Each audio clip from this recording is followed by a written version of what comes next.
গত বুধবার থেকে আমরা দেখেছি অশান্ত সন্দেশখালীর ছবি, আর এবার ধীরে ধীরে ছন্দে ফিরছে সন্দেশখালী। খুলেছে দোকানপাট, বাজারও বসছে। আস্থা ফেরাতে এরিয়া ডমিনেশন চালায় পুলিশ। শান্তি চায় দুদিন ধরে অশান্ত থাকা সন্দেশখালী। সন্দেশখালীর ছবি আপনাদেরকে দেখাচ্ছি। ছন্দে ফিরছে সন্দেশখালী। সন্দেশখালীতে সতর্ক পুলিশ। গত বুধবার থেকে আমরা দেখেছি দফায় দফায় আন্দোলন, বিক্ষোভ, আর এবার স্বাভাবিক হচ্ছে সন্দেশখালী। হ্যাঁ, দোকানপাট খুলছে, এখন মোটামুটি ভালো আছে। আমরা শান্তি চাইছি, আবার কি।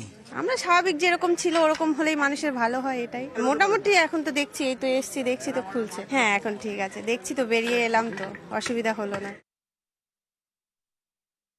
ধীরে ধীরে স্বাভাবিক ছন্দে ফিরছে সন্দেশখালী। সন্দেশখালী বেশ কয়েকদিন ধরে যে ত্রিমণি বাজার, সেই বাজার কিন্তু সম্পূর্ণ বন্ধ ছিল, এবং আজকে থেকে বলা চলে একেবারে পুলিশে আশ্বস্ত করার পরে 144 ধারা জারি হওয়ার পরে এবং অভিযুক্ত যার নামে অভিযোগ ছিল গ্রেপ্তার হওয়ার পরে কিন্তু ধীরে ধীরে দোকানপাট ইতিমধ্যেই খোলা শুরু করেছে। মাছের বাজারে কিন্তু দেখা যাচ্ছে এইভাবেই ভিড় জমি সাধারণ মানুষজন, এবং তারা অনেকটাই খুশি। কয়েকদিন তারা দোকান খুলতে পারেনি, ভয়ের মধ্যে ছিল, আতঙ্কের মধ্যে ছিল, কিন্তু অভিযুক্ত একেবারে উত্তম সর্দার, যাকে গ্রেপ্তার করা হয়েছে, তার পরবর্তী ক্ষেত্রে পুলিশের যে নিরাপত্তা, সেই নিরাপত্তা আশ্বস্ত করার পরেই কিন্তু ইতিমধ্যেই সমস্ত দোকানপাট খোলা শুরু করেছে, এবং ধীরে ধীরে স্বাভাবিক ছন্দে ফিরতে শুরু করেছে সন্দেশখালী। কারণ সন্দেশখালীর মানুষ, তারাও সাধারণ জীবনযাপন যেমন ছিল তেমন চাইছে, এবং শান্তি ফিরে পেতে চাইছে, এবং স্বাভাবিকভাবে বলা চলে ধীরে ধীরে কিন্তু একেবারে সন্দেশখালী স্বাভাবিক ছন্দেই ফিরেছে।